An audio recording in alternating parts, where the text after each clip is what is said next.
Today I have for you a very dear friend of mine, Brother Muhammad Naharuddin, who has kindly agreed to come on air to share his story about how he came to the path of the Ahlul Bayt. Peace and blessings be upon them all. Brother Muhammad, on behalf of all of our viewers, I'd like to welcome you. Assalamu alaikum. Wa alaikum salam. Thank you very much for coming on to the show.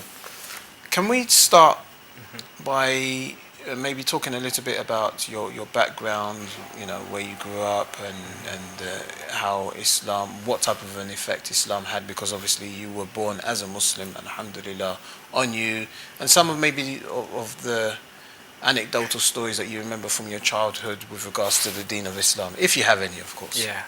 Okay.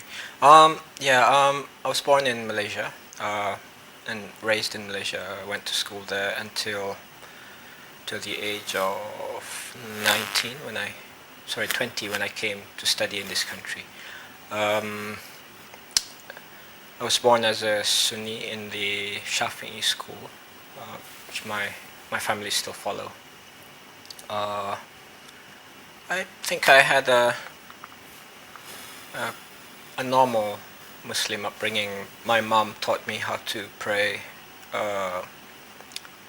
taught me the basics of reciting the Quran, and then it was followed on by my older siblings, taking turns in the evenings after school before Maghrib.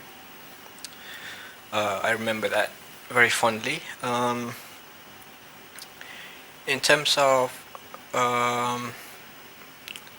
where religious doctrine is heavily censured, as you would expect in a Sunni country, where the historical syllabus, the syllabus of Islamic history, Sure.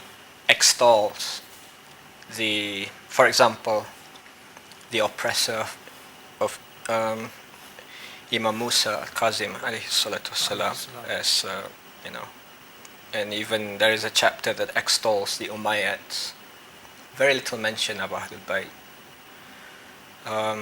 So it's quite a challenge to find out. I remember as a child, I had this fixation of when I grow up I want to go to Arabia to meet the Prophet. And then my dad told me, well, he passed away a long time ago, and I felt quite sad. I think, you asked me about when I began trying to find out about Ahlul Bayt alayhi salatu wassalam more. Incidentally, I think I can say that today is the 15th anniversary of the beginning of my search, because today is the anniversary of the Srebrenica massacre 15 years ago. Yes. I was a student at Liverpool University then, very agitated, very saddened by what's happening and the helplessness of the Ummah. So I think that's where I began specifically looking for Imam al-Zaman alayhi salatu wassalam. Alayhi salam. Yes. Maybe before we go into the specifics of, as you say, it's been 15 years since you first came in contact with the teachers of the Ahlul Bayt, and so that's quite a long span of time. So maybe we can explore the progression through that time. But before we do, I've always been impressed, and I want you to maybe put me right. Is it something that I should be impressed about or not? And what I'm talking about is, I've always been impressed with the way in which Malaysia, putting aside, the Sunni Shia issue, but how Malaysia seems to be able to marry being a developing country with living in the 21st century and being Muslim. It comes across from an outsider that it's one of the models that some Muslim countries can take some maybe lessons from. Would you agree, or as somebody who's obviously well versed than myself? I can tell you that some Malaysians out there might disagree with me, but I remember a teacher, I think you know him too, Sheikh Ahmad Hanif. He once described Imam Khomeini as a tuning fork. He was sent to the world as a tuning fork. It goes ping, and millions of other smaller tuning forks resonated. Now, after the Islamic Revolution, Islamic awareness spread throughout the world, and Malaysia, Indonesia, Sure. were among the countries that were receptive to this. So there was resistance at the beginning, because prior to the Islamic Revolution, Malaysia was very, very secular. You know, you're talking about miniskirts, dark Ray-Bans, you know, alcohol, that sort of thing. So after that, Islamization is what they call it, began to pervade society. So whether you should take it as a model, I'm not sure, because it's a tough call, because I mean, as a Malaysian, I you know, obviously, if I was satisfied with a path, I wouldn't have sought something else. Sure. And I find that you know, there are, sadly, there are some reflections of the same even in our society, our community, where the external is pushed towards perfection, if you would say. But you know, there is a signal lack of spiritual guidance, so people tend to remain thirsty For knowledge. in the inside, and the religion becomes more ritualistic. Although, you know, it is good that you know, sure. it is freely, you can freely practice Islam Sure. in such a country and Okay. still pursue worldly things. Okay. So, but again, you said it's been 15 years since, as you called it, the anniversary of your quest to find out about the Ahlul Bayt, peace and blessing be upon them. Prior to these 15 years, as you said, in Malaysia, there's not really much in terms of material about the Ahlul Bayt. Yeah. Had you heard anything about Shias before? Oh yeah, they're kafir. Really? Yeah, things like that. You know, the kind of anecdotes would go something like, oh, you know, they've gone astray, you know, so we have to pity them and help them to get back to the right track, kind of thing. So Right. yeah. Okay. I mean, you know, I don't blame the Sunnis for saying that, because the information is heavily censored from their grasp. You know, you have to really challenge the modes of information, the sources of text that is available, in order to arrive at a different perspective. Sure. So how was it that you were able to, if you like, break out from? I mean, I know you were saying that you weren't. I'm assuming that this journey that you embarked on 15 years ago was once you. Am I right in assuming that it was after you'd come to study, or was it while you were in Malaysia itself? No, when I came to study in this country. Okay. Yeah, as I said before, for me, the eye opener was the tragedy of Bosnia Herzegovina at the time, and how the Muslim states were completely helpless in trying to help the situation on the ground, and eventually United Nations came to help very late, after thousands have been killed.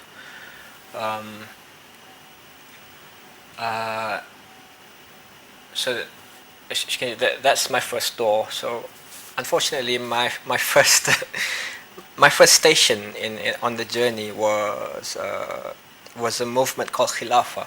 I don't know, I'm sure you've heard of Yes. it. I think they splintered into Hizb ut-Tahrir and another offshoot. I can't remember their name now. So I think, you know, what attracted me to them was the discussions about the caliphate. Okay.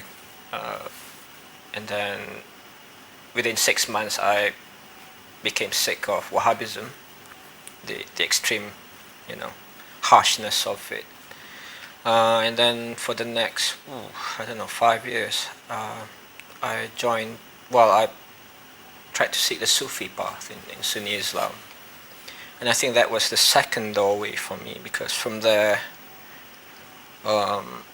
some viewers might not know, but it seems that some of the tariqats are actually movements in taqiyya during the Abbasid period. You can trace back the names of some of our imams in the lineage. And then texts from Imam Ali alayhi salatu wasalam, started revealing themselves and became, whoa, fantastic and profound sayings. As once you during this period of 5 years when you were a Sufi, this is where, because I know that most of the Sufi sects, I think it's about one actually, that I think it might be, if I'm not mistaken, the Naqshbandis who say that their chain of lineage goes back to one of the caliphs, but most of the other Sufi sects all claim that Imam Ali was there. Yeah, that's right. I mean, ironically, I was in the Naqshbandi band, but because of my associations, I was really moving about in the Rifa'i and Qadiri bands, which took me to Syria. I visited Syria twice. First time with a dervish, Palestinian dervish, and the second one I went alone, because I was going through a crisis, because I began feeling disillusion with Sufism. Why? There is a wealth of